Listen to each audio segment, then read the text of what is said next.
¿Por qué no volteas con el que tiene al lado tuyo y le das una sonrisa? Y hay que tener fe, hermano. Muy bien, vamos a 1 Corintios, mis hermanos, para continuar con nuestro estudio de la carta de los Corintios. Y ahí donde estás, te invito a cerrar nuestros ojos y vamos a hacer una oración. Señor, te bendecimos y te damos gracias por tu Espíritu Santo. Gracias porque en tu Hijo somos justificados, Padre. Y gracias por la palabra que nos has dado, que es una guía en nuestro caminar, que nos revela a ti, nos revela tu voluntad y nos revela, Señor, tu amor. Padre, te pedimos que en esta tarde seas tú hablando a nuestras vidas, que sean nuestros corazones transformados y que nuestras vidas sean confrontadas, Padre, con tu palabra y moldeadas con tu Espíritu Santo. Te bendecimos, te honramos y te damos gloria y honra en Cristo Jesús. Amén y amén. Muy bien, mis hermanos, vamos a continuar en 1 Corintios capítulo 6. Vamos a estudiar del versículo 1 al 11. Para aquellos que están tomando notas, el sermón se titula Sin pleitos. Yo sé que la imagen que mandé en el grupo decía sin problemas, me equivoqué, pero era sin pleitos. Muy bien. Hemos estado estudiando sobre la iglesia en Corintio, y esta iglesia en Corintio, como ya hemos visto, era un poco problemática. Y decir poco creo que me queda corto. Era muy problemática. Había muchos problemas en esta iglesia, problemas que Pablo, inspirado por el Espíritu Santo, arregla y trata con estos problemas. Hemos visto que los corintios batallaban con el favoritismo, batallaban con tener a ciertos líderes en un puesto más alto de lo que deberían de estar, batallaban en contiendas, batallaban en celos, batallaban con su ego, había problemas de inmoralidad sexual, como vimos la última vez en la iglesia. Vemos cómo Pablo también dice cómo se deben de tratar estos asuntos y cómo Jesús también nos dio la norma de cómo tratar estos asuntos.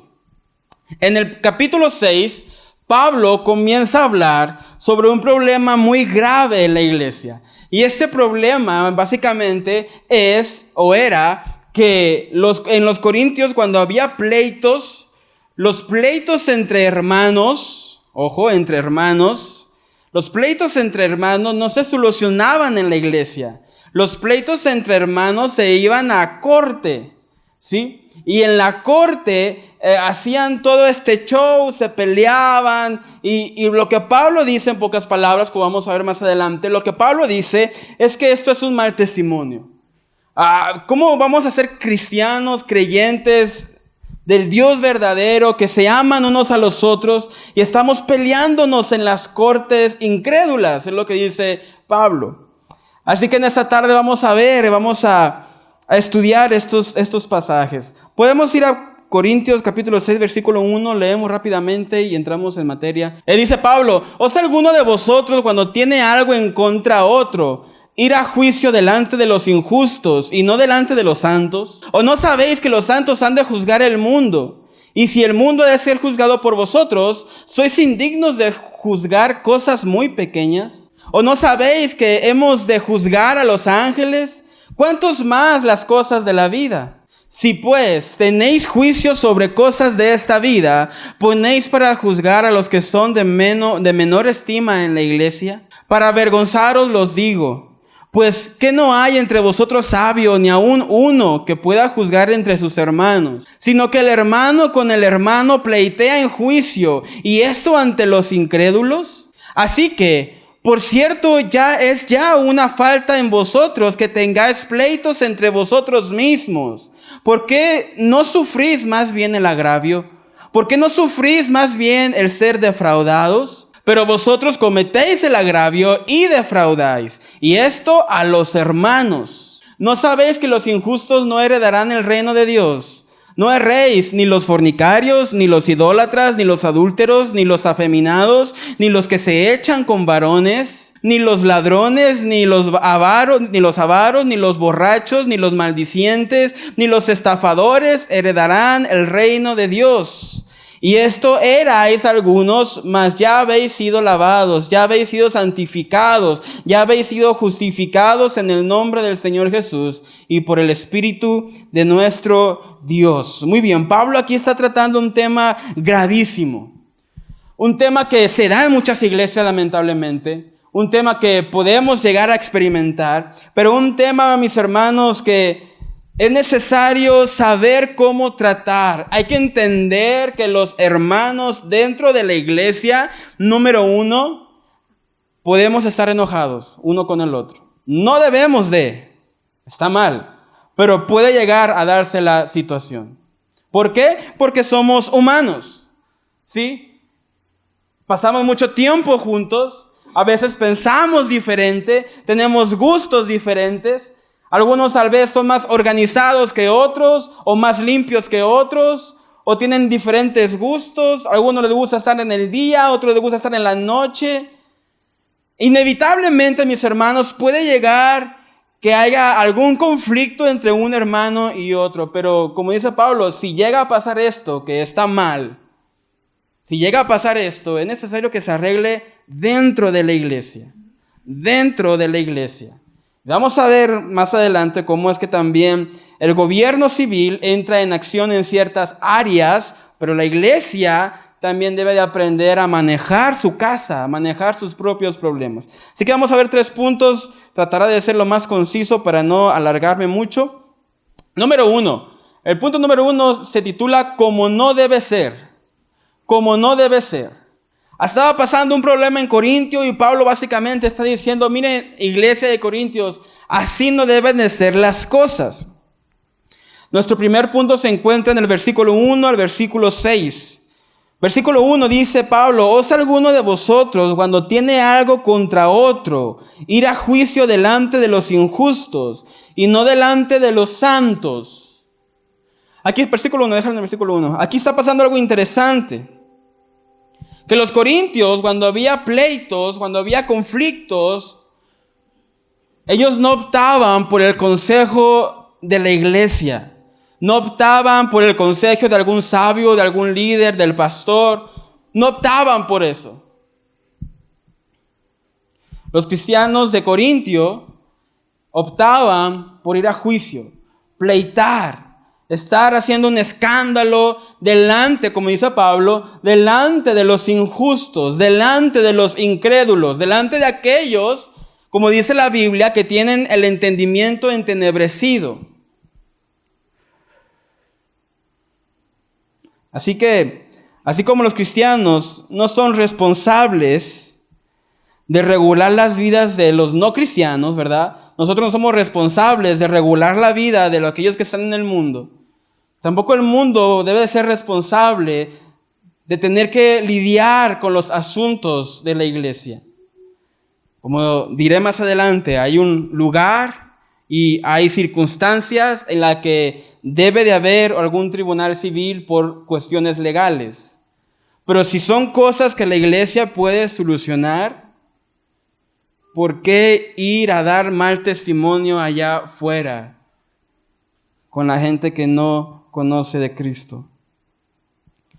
Ahora, si los cristianos de Corintio y si nosotros muchas veces entendiéramos la relación que había entre la comunidad de Israel y la comunidad cristiana, nos daríamos cuenta que es absurdo que los creyentes saliéramos de la iglesia para resolver nuestras disputas. Cuando Israel se encontraba en el desierto y había problemas, ¿cómo se arreglaban las cosas? ¿Dentro del núcleo de Israel o fuera del núcleo de Israel? Dentro del núcleo de Israel. Había un problema, Moisés oraba a Dios y se hablaba, se resolvía el problema. Y esa relación es también muy similar a la cristiana. Los problemas cristianos deben de arreglarse dentro del núcleo de la iglesia. Si hay problemas en la familia, ¿dónde se deben de arreglar los problemas? Dentro del núcleo de la familia. Ahora, hay ciertas cosas que han cambiado, porque Israel, de hecho, aún en la época de Jesús y en la época de Pablo, Israel tenía cierta autoridad legal para dar castigo y para dar cárcel a su pueblo, ¿sí? Por eso los israelitas tenían la autoridad legal para mandar a alguien a azotar, como lo hicieron con Jesús. Pero no tenía autoridad legal para enviar a alguien a morir. Por eso cuando mandaron o querían mandar a Jesús a la cruz, lo llevaron ¿con quién? Con Poncio Pilatos, el gobernador de Roma que tenía la autoridad de mandar a alguien a morir. Ahora, esto ha cambiado porque la iglesia no tiene autoridad legal, ¿verdad?, para mandar a alguien a la cárcel. Entonces, aunque es similar en algunos casos, no podemos decir que todos los problemas deben de solucionarse dentro de la iglesia, pero eso lo veremos más tarde. Ahora, entonces, ¿cuál es esta relación entre el gobierno civil y el gobierno de la iglesia? Bueno, es la tarea de la iglesia predicar el evangelio, lo que hacemos todos los jueves, todos los domingos y todos los días que nos reunimos, predicar el evangelio. Es tarea de la iglesia administrar los sacramentos que Dios nos ha dado, como es el bautismo y como es la Santa Cena. Es responsabilidad de la iglesia nutrir a los miembros, como lo hacemos cada vez que se da el servicio. Es responsabilidad de la iglesia administrar las finanzas de la iglesia, como lo acabamos de ver, como dice nuestro pastor. Y así nos podemos ir con algunas cosas. Pero todo esto que es responsabilidad de la iglesia no es responsabilidad del Estado. No es responsabilidad del Estado nutrir a las ovejas. Esa es responsabilidad de la iglesia. No es responsabilidad del Estado predicar el evangelio. Esa es responsabilidad de la iglesia. Ahora, también, la responsabilidad del Estado es organizar la sociedad, recaudar los impuestos, regular los negocios a la sociedad, administrar bien los impuestos y las finanzas que se les da por medio de los impuestos. Esa es la responsabilidad del gobierno y muchas más. Ahora, esta no es la responsabilidad de la iglesia. La responsabilidad de la iglesia no es administrar los impuestos del Estado, esa es responsabilidad del Estado. Al Estado se le dio la autoridad y el poder de la espada, a la iglesia no. A la iglesia se le dio la autoridad y la responsabilidad de la predicación. Vamos a Romanos capítulo 13, por favor, versículo 1. Someteos a toda persona a las autoridades superiores, porque no hay autoridad sino de parte de Dios. O sea, Pablo dice, hay que someternos a la autoridad civil. Y a las que hay por Dios han sido, ¿qué? Establecidas. De modo que en quien se opone a la autoridad, a lo establecido por Dios, resiste. Esto es clave, mis hermanos. El que se opone a la autoridad, básicamente, se está resistiendo a Dios. Está resistiendo a lo que Dios ha establecido. Y los que resisten acarrean ¿qué? Condenación para sí mismos. Me voy a detener aquí, quiero darte una pequeña historia para que vayamos entendiendo e ilustrando. No recuerdo qué día fue, cuando vendimos talentos, a Iván le encargamos que trajeran la lechuga, trajo la lechuga y trajo otras cosas. Y al final del servicio, pues fuimos a su casa a regresarle la verdura que había sobrado de los talentos, ¿verdad? Cuando regresaba a mi casa, hay una calle que sale, literal, sale la calle así y mi casa está a 2 casitas, ¿sí? Pero es en contra. Yo iba, no la pensé, debía haberme rodeado toda la cuadra, pero se me hizo fácil, me fui 2 casitas hacia mi casa. Lo que no había visto es que había una patrulla, un tránsito, allá escondido a lo lejos. Y me alcanzó. Y pasó por mi mente 2 cosas. Una, o acepto la multa, o 2, trato de zafarme de la multa. Pero pensé, bueno, ¿qué es lo que da testimonio y gloria a Dios? Si fue mi error, debo de aceptar la multa. Y eso fue lo que pasó. Estábamos ahí platicando y charlamos y hasta el tránsito, pues qué bueno que no pleitea, porque todos pleitean cuando son multas. Bueno, Regreso a la casa y mi esposa me está multando. Le dije, pues sí. Y dice, mi esposa dice, ¿cómo no multan los que no traen placas y no traen cascos, verdad? Y le dije, pues mira, lamentablemente estamos en un sistema injusto. ¿Por qué? Porque está hecho y organizado por personas ¿qué? Injustas. ¿Sí? Así que es un sistema injusto, es un sistema caído, es un sistema que no va a funcionar al 100%. Entonces no es nuestro trabajo estar ahí, pero ¿por qué? Y acá, y así, ya. Si yo me equivoqué. Y debemos de someternos a las autoridades, porque ojo, si yo empiezo a alegar y a no querer someterme a la autoridad del tránsito, ¿qué estoy haciendo? Me estoy resistiendo a Dios. Y no solamente me estoy resistiendo a Dios, dice la palabra que acarreo condenación a mi vida. Como dice el dicho, el que nada teme, el que nada debe, nada teme. Y porque miren más adelante, versículo 3. Porque los magistrados no están para infundir temor a los que hacen el bien, sino al malo. ¿Quieres pues no temer la autoridad? Haz lo bueno y tendrás alabanza de ella, porque es servidor de Dios para tu bien. ¿Quién es servidor de Dios? Los que están en la ley. Porque es servidor de Dios para tu bien. Pero si haces lo malo, teme, porque no en vano lleva la espada, pues es servidor de Dios, vengador para castigar al que hace lo malo. Ciertamente, mis hermanos, es necesario estar sometidos a la autoridad civil. En este caso, mis hermanos, uno puede descansar tranquilo, en paz, si tienes todos tus asuntos tranquilos. Si estás derecho, no tienes por qué temer a nada. Si no estamos derechos, tenemos que alegar, tenemos que suplicar, tenemos que pedir, tenemos que, como dicen por ahí, o dar la mordida o esperar a tener las palancas para que no nos causen problemas. Pero mis hermanos, es necesario que como creyentes estemos dentro o sometidos a la autoridad civil, a menos de que vayan en contra de la palabra de Dios. Pero lo que está diciendo Pablo es, si en la iglesia se puede y se debe arreglar los asuntos, los problemas, ¿por qué no se hace de esta manera? El gobierno civil tiene autoridad y su labor y su función están dentro de la iglesia.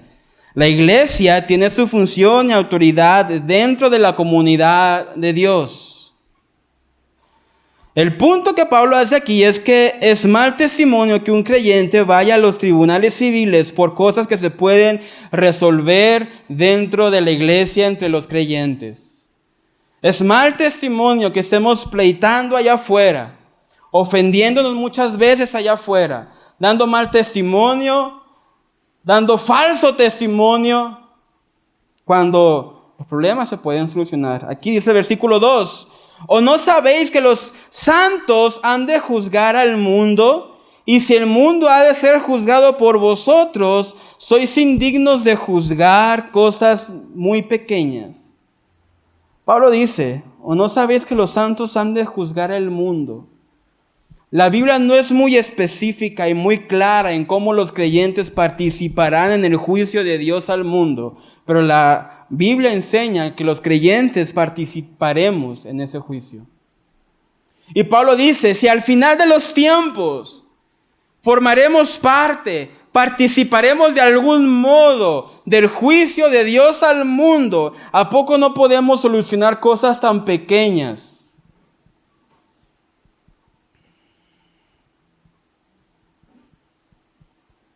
La idea es, si participaremos en el juicio de Dios, ¿acaso no tenemos la sabiduría suficiente para resolver pequeños problemas aquí en el mundo? Imagínense, pensemos en esto. Si al final de los tiempos seremos partícipes de ese gran juicio, no podemos tener la sabiduría suficiente. Porque ¿quién es la sabiduría? ¿Quién es sabiduría? Dios es la sabiduría. ¿Quién da la sabiduría? Dios da la sabiduría. ¿En dónde está su sabiduría? En su palabra está la sabiduría. Y si un creyente tiene a Dios, que es la fuente de la sabiduría, y estudia su palabra donde está la sabiduría de Dios, ¿cómo es posible que no podamos solucionar pequeños problemas dentro de nuestra casa? Vamos a Mateo, por favor.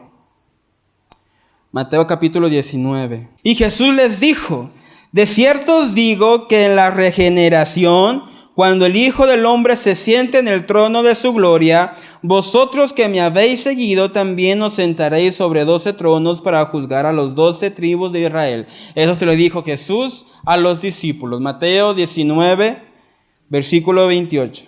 Eso fue lo que le dijo Jesús a sus discípulos. Ustedes se sentarán en 12 tronos para juzgar a las 12 tribus de Israel. Pero ahora vamos a Apocalipsis, por favor. Apocalipsis capítulo 2, versículo 26 y 27. Dice el libro de Apocalipsis: al que venciere y guardare mis obras hasta el final, yo le daré autoridad sobre las naciones y las regirá con vara de hierro y serán quebradas como vaso de alfarero, como yo también la he recibido de mi Padre. Si esto ha de ser en el fin del mundo, mis hermanos, ¿no será más simple poder solucionar algunos problemas dentro de la casa de Dios? Ahora hago una pregunta, no la tienes que responder. ¿Alguna vez te has enojado con algún hermano? Yo sé que sí. ¿Has solucionado ese problema? ¿Has podido ir con tu hermano y decir: ¿sabes qué? Me molestó esto. O ¿sabes qué? Me ofendiste con esto. ¿Has podido perdonar, hablar con tu hermano y solucionar problemas? ¿O seguimos chismeando sobre lo que hermano nos hizo en contra de nosotros y estamos ahí con uno y con otro y con otro y con otro y con otro y con otro y con otro y con otro y con otro? Dios nos ha dado sabiduría para solucionar problemas que podamos llegar a tener dentro de la iglesia. Amén. Versículo 3 de Corintios. ¿O no sabéis que hemos de juzgar a los ángeles? ¿Cuánto más las cosas de la vida, de esta vida? La Biblia no especifica, no es clara en cómo los creyentes formarán parte de los juicios de los ángeles. Pero la Biblia habla un poco que los creyentes juzgarán a los ángeles. Y si los creyentes juzgarán a los ángeles, ¿cuánto más las cosas de esta vida?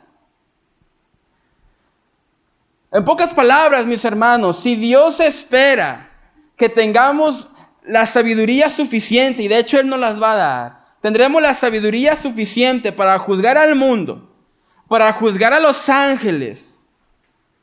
¿Por qué pensamos que no tenemos la sabiduría suficiente para juzgar los detalles de esta vida? Para arreglar los conflictos de la iglesia. Para mantener la paz dentro de la iglesia, entre los hermanos. Para mantener un buen testimonio de la iglesia en el mundo. ¿Acaso no será más sencillo que eso?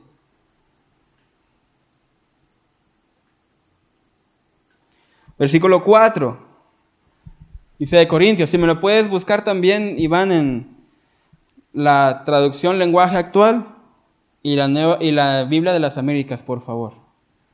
Versículo 4 dice: si pues tenéis juicio sobre cosas de esta vida, ponéis para juzgar a los que son de menor estima en la iglesia. Este versículo, mis hermanos, es un versículo difícil de traducir. De hecho, lo leí en 20 diferentes traducciones y todas dicen cosas muy distintas, porque es un versículo difícil de entender y de traducir. Pero estas dos versiones me agradó lo que dice. Traducción lenguaje actual dice: ¿por qué tratan de resolver esos problemas de la vida con jueces que no pertenecen a la iglesia? Si Dios nos ha dado sabiduría para juzgar al mundo, para juzgar a los ángeles, ¿por qué vamos con jueces que no pertenecen a la iglesia para resolver problemas entre hermanos? ¿Me puedes poner las Américas, por favor? Entonces, si tenéis tribunales que juzgan los casos de esta vida, ¿por qué ponéis por jueces a los que nada son en la iglesia? Nosotros decimos tener la verdad de Dios, ¿verdad? No me equivoco. ¿Sí? Decimos ser hijos de Dios, ¿verdad? Decimos ser libres de la condenación del pecado. Decimos que somos luz en la oscuridad. Y decimos que somos ejemplo, testimonio de Dios para aquellos que están perdidos, ¿verdad? ¿O me equivoco? Entonces, ¿por qué hemos de ir con personas que tienen el entendimiento entenebrecido, que son incrédulos y que no conocen la verdad de Dios, cuando se supone que nosotros somos lo suficientemente sabios para arreglar los problemas? En pocas palabras, mis hermanos, si dos o más cristianos no pueden ponerse de acuerdo entre ellos para arreglar un problema que tienen, deberían pedirles a otros hermanos en Cristo que resuelvan por ellos y estar dispuestos a aceptar la respuesta de otros hermanos que resuelvan esos problemas. ¿Qué quiere decir esto? Que si yo tengo, por ejemplo, un problema con mi esposa y no podemos ponernos de acuerdo, no lo podemos solucionar, nuestra primera opción es buscar a un sabio de la iglesia que nos aconseje, que nos ayude, tal vez nos reprenda, tal vez nos regañe, tal vez seamos disciplinados de cierta manera, pero eso es lo que deberíamos de hacer. ¿Para qué? Para guardar el testimonio de la iglesia. No estamos diciendo que finjamos ser perfectos, porque no lo somos. En la iglesia siempre va a haber problemas, porque los hombres siempre tendremos problemas. Pero nuestra primera opción nunca debe de ser ir a tribunales civiles. Hay quienes dicen que el creyente menos habilitado en la palabra de Dios es más competente para solucionar desacuerdos entre hermanos que el juez más instruido y experimentado, porque el creyente conoce la verdad divina, el juez no. Si tú vas a un tribunal, contratas un abogado, muchas veces el abogado te va a decir, ¿sabes qué? Le podemos sacar tanto dinero. Le podemos poner aquí que hubo daño psicológico, que hubo tal daño, y le sacamos más. Si hay problemas en el matrimonio y deciden arreglar en los tribunales y empieza un trámite de divorcio, siempre es de, alguno te va a decir, quítale todo, déjalo o déjala sin nada, que sufra. Por eso la Biblia dice, arregla los problemas en la iglesia, donde nadie busca venganza, nadie busca quitarle nada a nadie, nadie busca hacer sufrir a la otra persona. Al contrario, en la iglesia buscamos que todos sean bendecidos, restaurados, solucionar el problema, que haya paz entre los hermanos.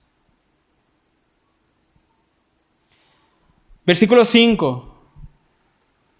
Dice Pablo algo muy interesante e importante. Para avergonzaros los digo. Anteriormente Pablo ya ha regañado bien duro a los corintios, pero Pablo dijo, no lo digo para avergonzarlos, ¿verdad? ¿Se recuerdan? Ahora dice, ahora sí lo digo para avergonzarlos. Pues que no hay entre vosotros sabios, ni aun uno que pueda juzgar entre sus hermanos. ¿Acaso no tenemos sabios en la iglesia para solucionar problemas de la iglesia? Dios nos ha dado un pastor sabio. Nos ha dado copastores sabios. Amén. Nos ha dado maestros, maestras sabios. Nos ha dado personas, hermanos, una congregación sabia.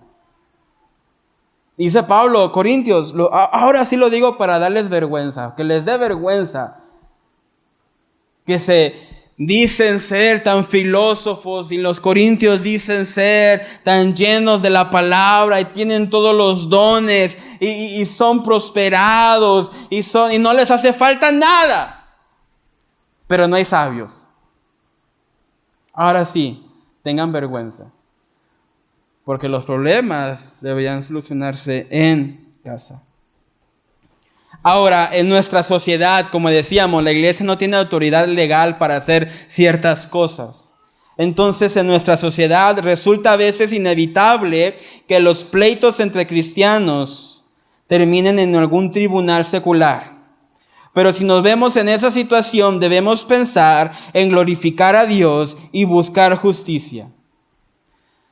En nuestras situaciones, como la iglesia no tiene la autoridad legal para hacer ciertas cosas, si alguna vez es inevitable que estemos en algún tribunal, debemos de estar en ese tribunal para glorificar a Dios y buscar justicia. No buscar una ganancia egoísta o buscar venganza contra otro hermano. ¿Y cuáles son estos casos? Puedo dar algunos casos. Por ejemplo, maltrato infantil.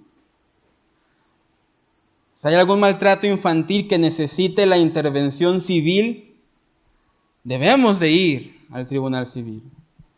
Si hay maltrato de algún cónyuge, si hay agresión física y ya representa un peligro para la vida y la integridad física de algún cónyuge, es necesario acudir a la autoridad civil. Asuntos de renta. A lo mejor algún hermano le está rentando a tu hermano y ya lleva 2 años sin pagar. Y hermano, con toda la pena, pero ya es necesario que desalojes la casa. No me voy porque no me voy. Y sácame como puedas.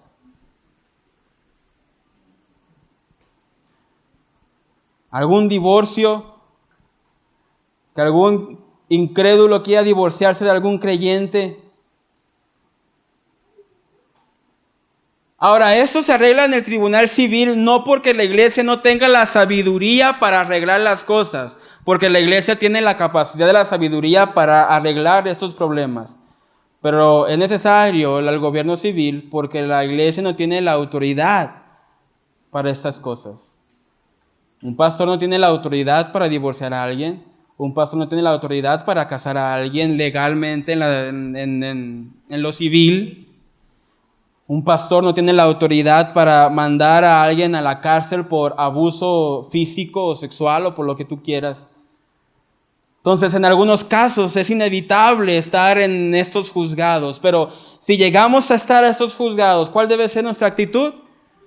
Glorificar a Dios y buscar justicia. No buscar una ganancia egoísta, no buscar venganza, buscar justicia.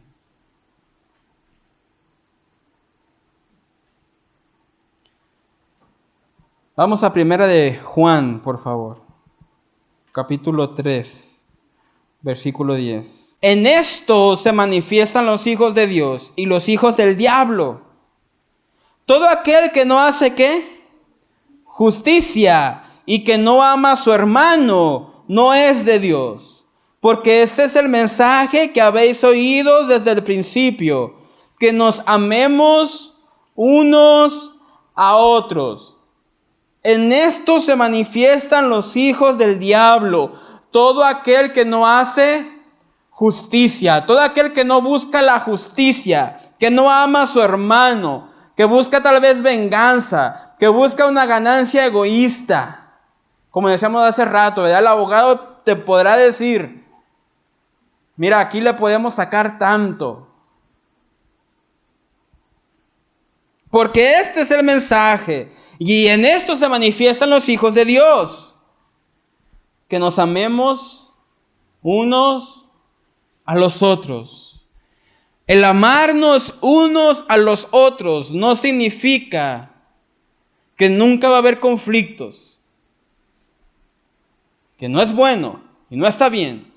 pero no significa que nunca va a haber conflictos. Lo que significa es que por amarnos los unos a los otros, buscaremos una solución justa para los dos. Buscaremos solucionar los problemas, buscaremos darle solución a los conflictos en la iglesia, dentro de la iglesia.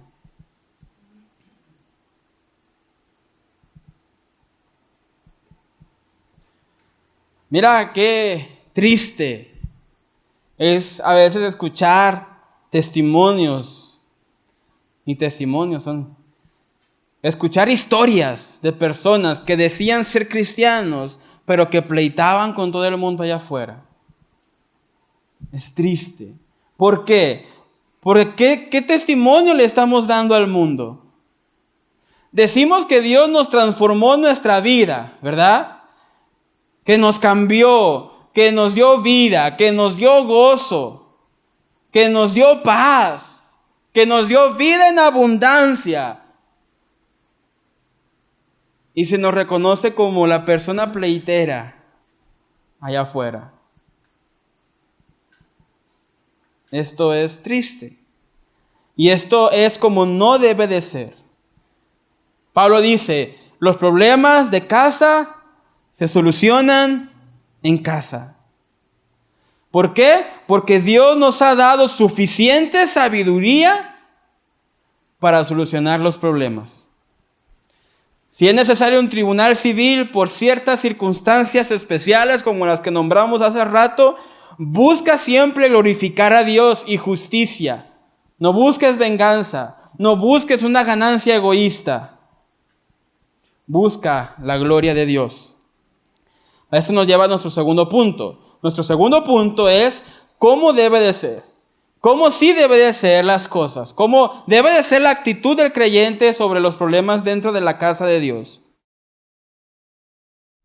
Versículos 7 y 8. Vamos primero al 7. Dice, así que, por cierto, ya es una falta en vosotros que tengáis pleitos entre vosotros mismos. O sea, Pablo dice, miren, ya que tengan problemas entre ustedes, ya que tengan pleitos entre ustedes, ya está mal. Ya es algo malo.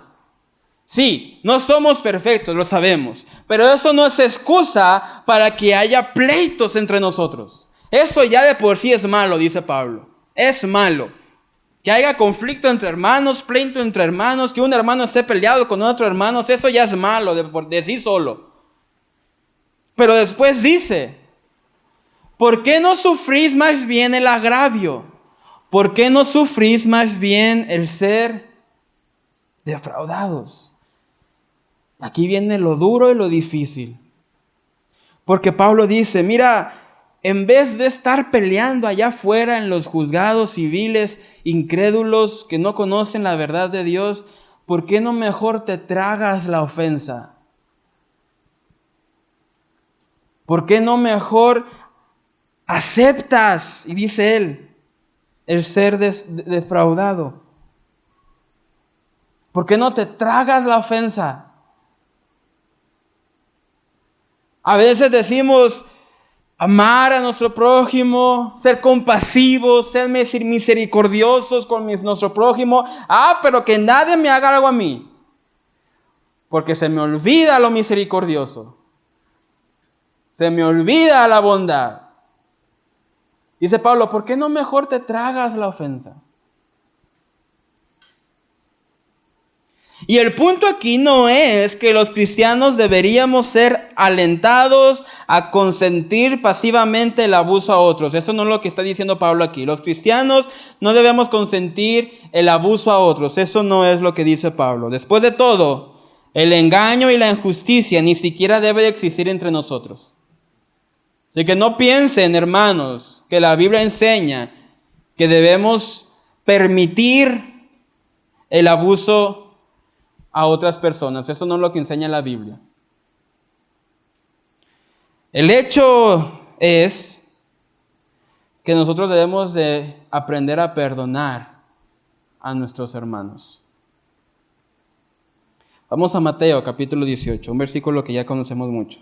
Muy bien, dice Jesús, entonces, dice el relato, entonces se le acercó Pedro y le dijo, Señor, ¿Cuántas veces perdonaré a mi hermano que peque contra mí? ¿Hasta 7? Jesús le dijo, no te digo hasta 7, sino aún hasta 70 veces 7. En pocas palabras, nunca te canses en perdonar a tu hermano. Nunca te canses a perdonar a tu hermano. Ahora, yo entiendo que dentro de la iglesia tenemos personas que conviven más con otras que con otros. No sé si me van a entender. Por ejemplo, los jóvenes, los de la banda, ellos me han visto enojado. Cosa que algunos hermanos a lo mejor no me han visto enojado. ¿Verdad? Y a los muchachos, a los músicos, a los jovencitos, les han tocado cuando los regaño. ¿Verdad? Pero mi esposa me ha visto realmente enojado. Ahora, hay diferentes relaciones entre diferentes hermanos, ¿verdad? A lo mejor tú conoces a un hermano muy bien. Y a lo mejor te ha tocado que has visto a ese hermano enojado, que ha gritado y has dicho, oye, qué rollo, ¿verdad? Porque hay una relación cercana, ¿sí se me va a entender? Bueno, mis hermanos, dice la Biblia, ¿cuántas veces voy a perdonar a esta persona que ha gritado? Dice, hasta 70 veces 7. Nunca te canses. Nunca te canses. Así que quiero dar algunos ejemplos prácticos, mis hermanos. Mira, por ejemplo, a aquellos hermanos, si se te ha dado la oportunidad, si Dios te ha bendecido para que puedas prestar dinero a un hermano que te está pidiendo dinero. Vamos a empezar por esto. Número 1. Si prestamos dinero, si podemos prestar dinero, el dinero que prestamos es porque podemos vivir sin él. ¿Sí me voy a entender? O sea, si yo voy a prestar 500 pesos, es porque yo puedo vivir sin esos 500 pesos. Porque después voy a estar yo frustrado por esos 500 pesos que me faltan. ¿Y qué voy a hacer? ¿Para cuándo? ¿Verdad? Y número 2, si decides prestar, como dicen por ahí, tenlo por perdido. De ahí que lo pienses 2 veces, ¿verdad? Antes de prestarle a alguien.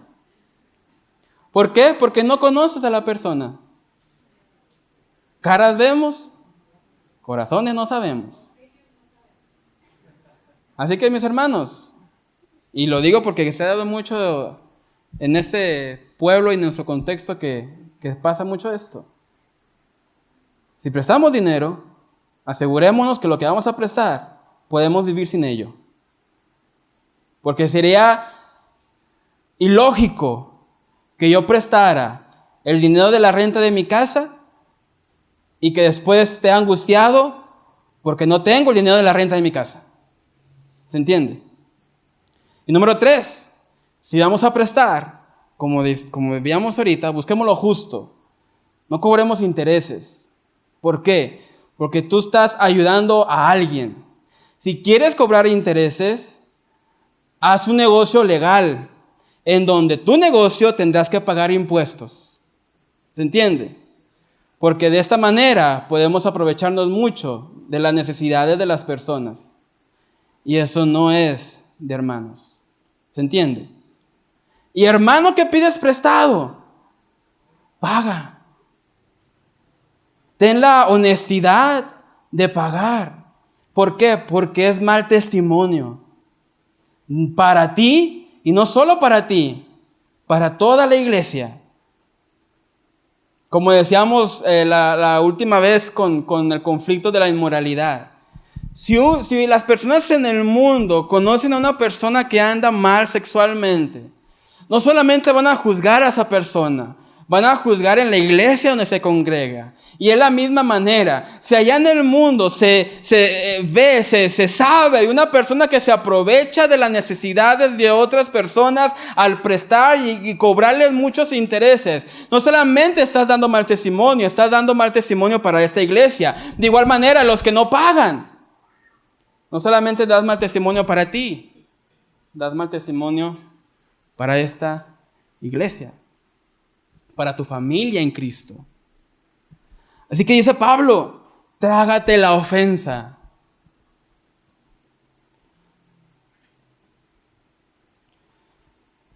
Si vas a prestar herramienta, si vamos a prestar un zapato, lo que sea que vayamos a prestar,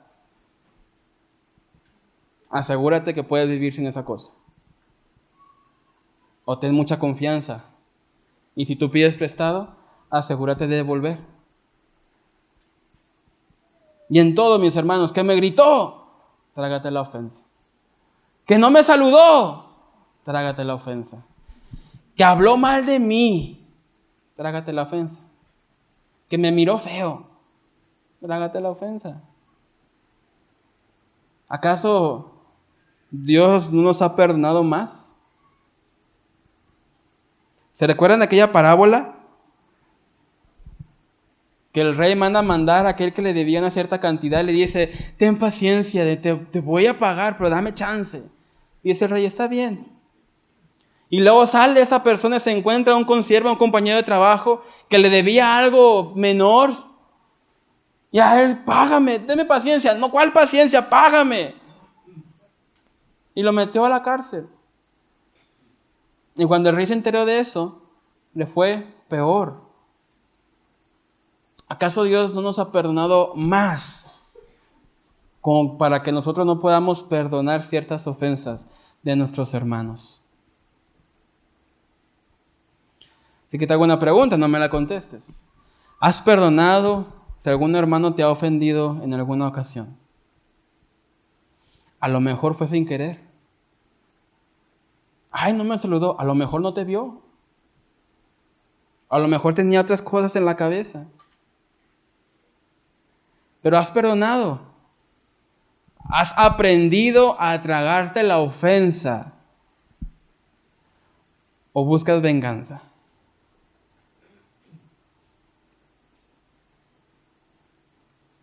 Versículo 7. Así que ya es una falta que haga pleitos, pero ¿por qué no sufrís más bien el agravio? ¿Por qué no sufrís más bien el ser defraudados? ¿Qué esperanza podemos tener en el hombre? Ninguna. ¿Por qué no tenemos la razón de decir, bueno, esta persona me puede defraudar? Me puede quedar mal. Porque es una persona. ¿Se entiende? Es una persona. Así que mejor, ¿por qué no mejor perdonar a nuestro hermano? ¿Por qué no mejor poner la otra mejilla en vez de estar pleitando y dar mal testimonio allá afuera? Mis hermanos, el cristiano es un hombre de paz, una persona de paz.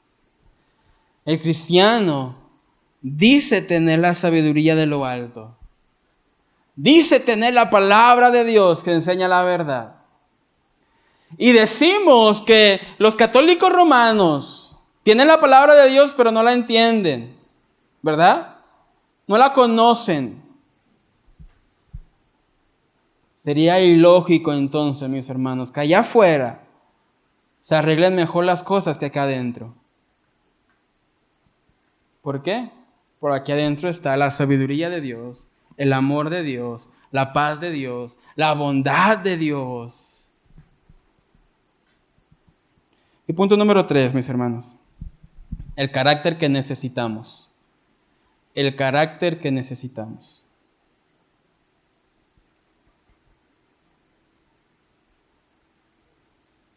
Pero vosotros cometéis el agravio y defraudáis, y esto a los hermanos. Había un problema en Corintios. Y el problema de los corintios, ellos hacían el agravio y defraudaban. Ellos cometían la ofensa y defraudaban todavía. Mis hermanos, hay que asegurarnos de ser una comunidad cristiana amorosa. Ser un pueblo de Dios que se ama. Como decía nuestro pastor, vamos a tener esa confraternidad el 9 de diciembre, perdón. Asegurémonos de ser una comunidad amorosa, compasiva, bondadosa, amable. Que demos testimonio que pan de vida está el Espíritu de Dios. Mira que un hermano me decía esta semana pasada, decía, hermano, nos sentimos tan bien porque la iglesia Pan de Vida es tan amable, es tan alegre. Nos recibieron con un abrazo, con una sonrisa. Y me decía esa persona, he visitado otros lugares y no es lo mismo. Mis hermanos, la casa de Dios, el pueblo de Dios, necesitan ser un pueblo de amor, de bondad, de paz, de amistad, que todos nos conocemos, todos podemos hablar con todos, no hay grupitos, no hay pleitos, no hay yo no me junto con esa persona, no, yo no me siento con esa persona, no. Debe de haber amistad. Ahora sí, punto número 3, versículo 9. Dice Pablo, ¿no sabéis que los injustos no heredarán el reino de Dios? Los injustos no van a heredar el reino de Dios. Aquella persona que va a los tribunales por venganza, para sacar ganancias egoístas. Aquella persona que ayuda, pero no ayuda para ayudar, sino que ayuda para al rato cobrar la ayuda. ¿Sí conocen personas así? Miren, hay dos tipos de personas. El que ayuda por ayudar, y dice la Biblia que no sepa tu mano derecha lo que hizo la izquierda. ¿Verdad? Yo ayudo y te ayudo con toda la intención y no ocupo recibir nada a cambio, no me debes nada, no pasa nada, tú dale. Y hay personas que ayudan para llenarse los bolsillos y al rato poder cobrar, ya sean favores, ya sean ganancias, ya sea lo que sea. Pero mis hermanos, si somos hijos de Dios, dice la palabra de Dios, ayuda a tu prójimo, ama a tu prójimo, como aquel samaritano con aquel israelita que lo levantó del piso, sanó sus heridas, lo puso en su burrito, lo llevó a un hotel y pagó por su estancia, y él no dijo, acuérdate que te ayudé. Al rato que yo ocupe, yo puedo venir contigo. No busco nada a cambio. Así como nuestro Señor Jesucristo, que entregó su vida, nos dio vida y Él no nos ha pedido nada a cambio. No pagamos para ser salvos.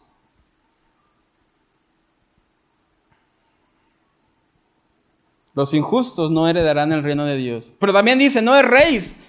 O sea, no te equivoques, no pienses que solamente los injustos y tú ya te la libraste, no. Ni los fornicarios, ni los idólatras, ni los adúlteros, ni los afeminados, ni los que se echan con varón. Todos estos problemas son problemas que había en la iglesia de Corintios. Fornicación, idolatría, adulterios, afeminados, otros varones que se echan con varones. Nada de esto heredará el reino de Dios. Versículo 10. Ni los ladrones, ni los ¿qué?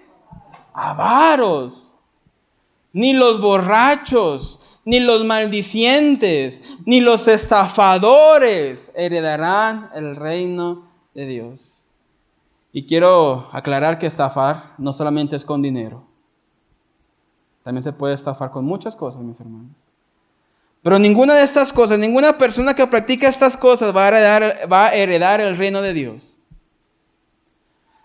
Así que una iglesia, imagínate en una iglesia que se alabe a Dios, que se predique la palabra de Dios, pero que haya fornicación, que haya avaricia, hermanos avaros, hermanos que se echan con varones,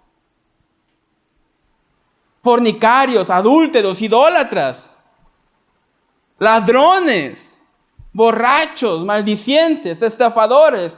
¿Qué clase de iglesia es esta? ¿Qué clase de cambio se ha visto? ¿Acaso no estamos dando mal testimonio de que Dios es un Dios vivo que cambia y que restaura los corazones de las personas, pero allá afuera nos conocen como el avaro, como el borracho, como el maldiciente, el pleitista, el estafador, el afeminado. Entonces yo pregunto, ¿qué cambio ha hecho Dios? ¿Acaso Dios se ha quedado sin poder? ¿Acaso no dice la palabra que el que comenzó la buena obra en nosotros la va a ir perfeccionando? ¿Acaso el Espíritu Santo no obra? ¿Qué clase de testimonio estamos dando allá afuera? ¿Cómo se nos conoce?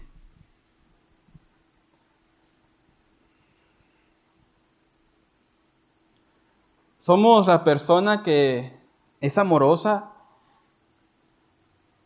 la persona que dice al vecino, órale.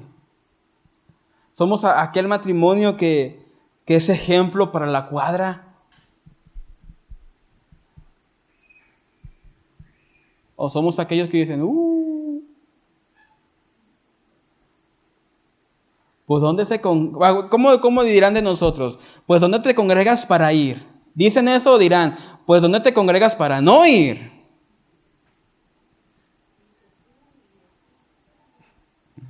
¿Verdad? Mis hermanos, es necesario tener un buen testimonio. Y esto no es para que digamos, ándale, ahí te hablan. ¿Ya ves? ¿Ya ves? No, es para que digas, a ver, yo, ¿cómo estoy? Yo, ¿cómo estoy? Pero dice el versículo 11, que eso es lo que necesitamos. Versículo 11 dice Pablo, y esto erais algunos, dice Pablo. Algunos de ustedes, corintios, era así, mas ya habéis sido, ¿qué? Lavados, ya habéis sido santificados, ya habéis sido justificados en el nombre del Señor Jesús y por el Espíritu de nuestro Dios. Pablo dice, ya habéis sido. ¿Qué significa eso? Un antes y un después. Es algo ya hecho. Una obra ya hecha. Ya ha sido lavado. Ya ha sido santificado y ya ha sido justificado.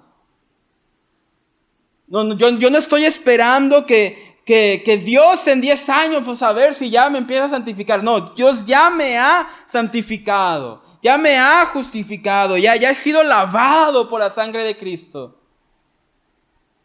Ahora, ¿por qué entonces no me comporto como tal?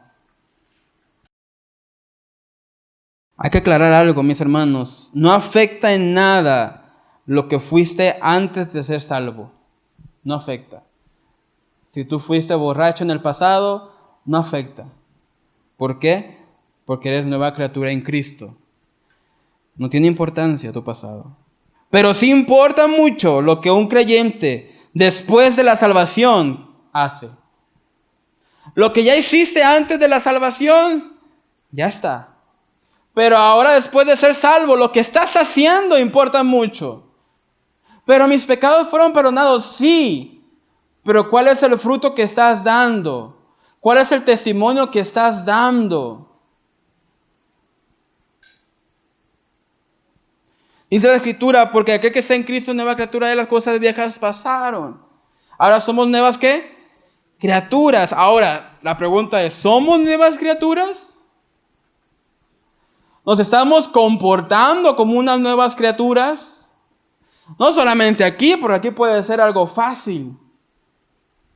Pero allá.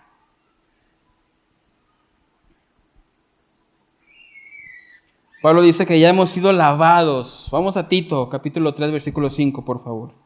Dice Pablo, nos salvó no por obras de justicia que nosotros hubiéramos hecho, sino por su misericordia, por el lavamiento de la regeneración y por la renovación en el Espíritu. Somos lavados. Nueva vida.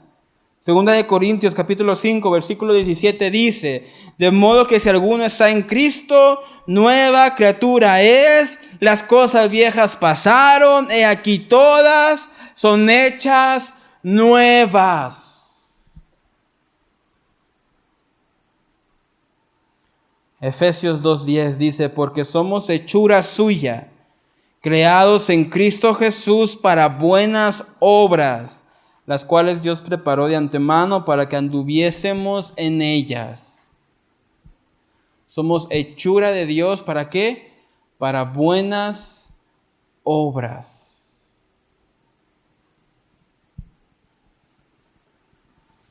Dice Pablo que ya hemos sido santificados también. ¿Y qué significa la santificación? Sino en pocas palabras, tenemos un nuevo comportamiento. Ya no nos comportamos según el pecado, según el deseo de nuestra carne. Ahora nos comportamos según la voluntad de Dios que nos revela en su palabra. Si antes mentíamos porque así era nuestra carne, ahora yo conozco que no es bueno mentir y como he sido santificado, ahora dejo de mentir. Y lucho en contra de mi carne para no hacerlo. Ya no defraudo porque entiendo que es un error. Ya no maldigo, ya no me emborracho. Ya no hago lo malo porque he sido santificado. Y lucho con mi carne para no hacerlo. Pregunto, no me contestes como siempre, pero pregunto, ¿hay una lucha en ti? Porque dice la Biblia que tenemos una lucha con nuestra carne. Porque la carne quiere hacer una cosa y el espíritu quiere hacer otra cosa. Así que todo creyente debe de estar luchando en contra de su carne. Porque a lo mejor tu carne quiere mentir, quiere defraudar, quiere pleitar, quiere contestar. Pero hay una lucha. Porque si no hay una lucha, mis hermanos, lo más probable es que estés viviendo según la carne. Porque si me dijera, no hay una lucha porque ya vencí mi carne, ya no batallo con mi carne. No creo. Hay una lucha en ti. Hemos sido justificados. Y esto habla de una nueva posición delante de Dios. En Cristo somos revestidos de su justicia y Dios ve ahora en nosotros la justicia del Hijo en vez de nuestro pecado. Como vimos en el discipulado 2, la justicia es por imputación. La justicia de Dios injertada en nuestras vidas. Somos justificados, ahora queremos buscar lo justo también. Queremos buscar, ¿qué? Lo correcto. No, mira, es que si le haces así y así y así, pues no te dicen nada, ¿verdad? No, busca lo justo. Busca lo justo. En tu matrimonio, busca lo justo, lo que es correcto. En nuestros negocios, busquemos lo justo, lo que es correcto. En nuestros trabajos, busquemos lo justo, en lo que es correcto. En nuestras vidas, nuestras amistades, todo, busquemos lo que es correcto. Porque de esta manera damos testimonio de que servimos a un Dios de justicia. Que busca lo correcto, que hace lo correcto, que busca lo bueno. No que busca transear para ganancia propia. No que busca ser egoísta para llenarse los bolsillos. Que busca lo justo. Y probablemente, mis hermanos, vas a experimentar o estás experimentando que vivir una vida justa es más costosa que una vida injusta. Vivir una vida justa es más costosa que una vida injusta. Porque es más costoso regresar el cambio cuando te lo dan mal. Es más costoso pagar tu luz que colgarte de la luz de otro. Es más costoso tener tus cosas en regla que tratar de evitar. Te das cuenta que la vida justa es más costosa, pero la vida justa te dejará descansar y dormir en paz.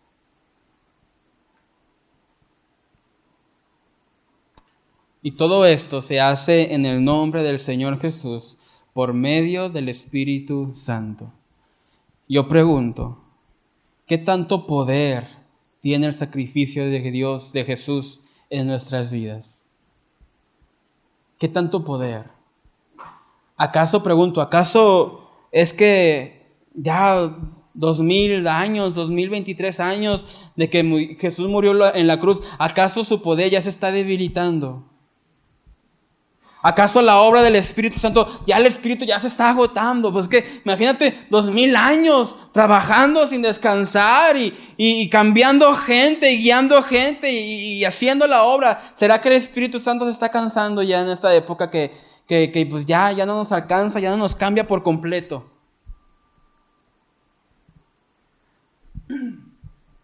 ¿Somos salvos en quién? En el nombre de nuestro Señor Jesucristo. ¿Somos transformados por medio de quién? Del Espíritu Santo. Y si eso es verdad, entonces demos testimonio del gran poder que tiene el Espíritu Santo para transformar nuestras vidas.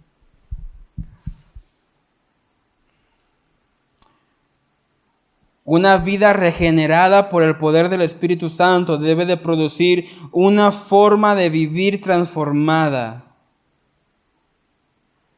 Pablo está diciendo de manera muy fuerte que no era aceptable que algunos creyentes estuvieran comportándose como los de afuera.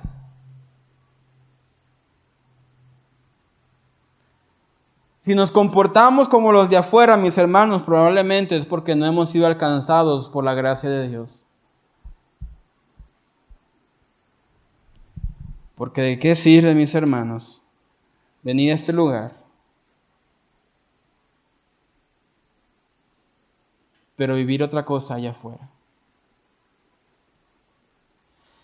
Como conclusión, mis hermanos, es necesario aprender a arreglar los problemas en la casa. Si tienes un conflicto con un hermano, arréglalo con tu hermano.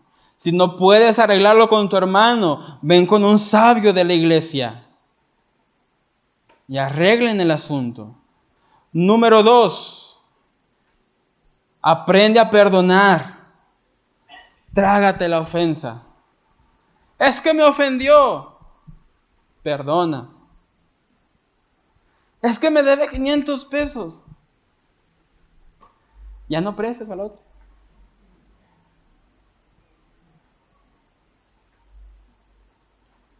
Aprende a tragarte la ofensa. Y si es inevitable tener que estar en un juicio civil, si es inevitable, busca la gloria de Dios y la justicia. No busques una ganancia egoísta o una venganza. Busca la gloria de Dios, busca la justicia de Dios. Y número 3, seamos testimonio para los de afuera. Seamos testimonio de que Dios nos ha cambiado, de que Dios nos ha transformado, de que Dios nos ha dado vida nueva. Seamos testimonio de que Dios restaura nuestros corazones, restaura nuestras familias, nuestros matrimonios. Damos un testimonio afuera de que la gente diga, ¿dónde te congregas para ir? Que no digan no para no ir, que digan para ir. Que, oye, noto que tu matrimonio es muy feliz, siempre los veo sonriendo. ¿Qué pasó?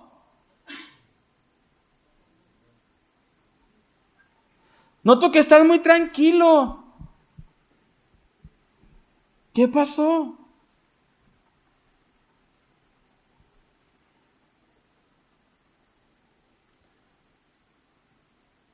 Que cuando manejemos nuestras motos, mis hermanos, esto lo digo como ejemplo, que cuando manejemos nuestras motos, podamos andar por donde sea sin preocupaciones. Ahí viene un tránsito, vente por acá, vente por acá, vente por acá, vente por acá.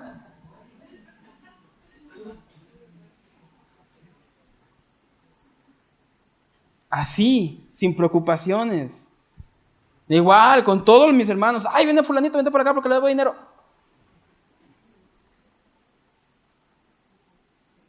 Que podamos estar en todos los lugares caminando en paz, sin preocupaciones, que te saluden, que vengan a ti para saludarte y no para pelear. Mis hermanos, seamos de buen testimonio para los incrédulos, para que puedan llegar a los pies de Cristo. Que nosotros no seamos piedra de tropiezo para ellos. Que no seamos piedra de tropiezo. Pongámonos de pie en esta noche, mis hermanos, para terminar. Y en todo esto, mis hermanos, cerremos nuestros ojos. En todo esto, a veces nos encontraremos que es difícil. Es difícil perdonar la ofensa a veces. Es difícil hacer lo justo, hacer lo correcto. A veces resulta difícil dar este buen testimonio y no pelear con nadie y estar en paz con todos. A veces resultará difícil, te encontrarás en el camino que resultará muy difícil en ocasiones. Pero qué mejor, qué mejor. Mira, es mejor ganar una multa que ganar condenación. Es mejor perder 200, 500 pesos que prestaste y ya no te lo han regresado. Es mejor perderlos que perder en lo espiritual. Que tener amargura en tu corazón. Y no estoy dando una excusa para decir, pues yo no voy a pagar a que me perdone. No. Si tú debes, paga. Pero es mejor estar bien con Dios. Es mejor tragar la ofensa y estar bien con Dios. Es mejor perdonar y estar bien con Dios. Aunque es difícil, aunque es complicado, aunque a veces cuando haces lo correcto sentirás como que avanzas un poco más lento. Pero verás que el resultado es gratificante. Porque entonces tú tendrás una conciencia limpia. Tendrás una conciencia limpia de que todo lo que has hecho, todo lo que haces, todo lo que has ganado, todo, lo has hecho con una conciencia limpia. Así que vamos a orar. Señor, te damos gracias porque tú nos has perdonado multitud de pecados, dice tu palabra. Nos has perdonado grandes ofensas que hemos hecho. Has perdonado nuestra incredulidad. Has perdonado nuestras ofensas. Has perdonado, Señor, tantas cosas que hemos hecho en contra tuya, que no nos alcanza la vida para agradecerte lo suficiente. Ni la eternidad nos alcanzará para agradecerte lo suficiente, Señor. Padre, en esta noche te pedimos que nos ayudes, que cambies nuestros corazones para ser personas de paz. Ser una iglesia, Señor, donde tu amor se siente, tu paz se siente, tu gozo, tu bondad, tu benignidad, tu dominio propio, que todo esto, Señor, pueda ser parte del testimonio que demos allá afuera. Padre, que si hay algún problema, algún conflicto entre hermanos, Señor, danos la sabiduría para arreglar las cosas. Ayúdanos a perdonar a nuestro prójimo. Ayúdanos, Señor, a no ofender a nuestro prójimo.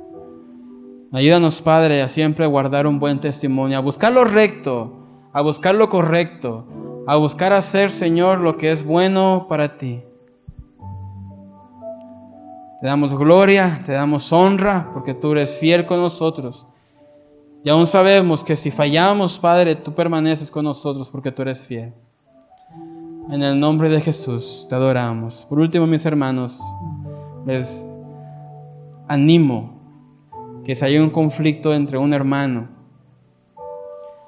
o si hay un conflicto aún con algún líder o con tu pastor, habla, arregla las cosas.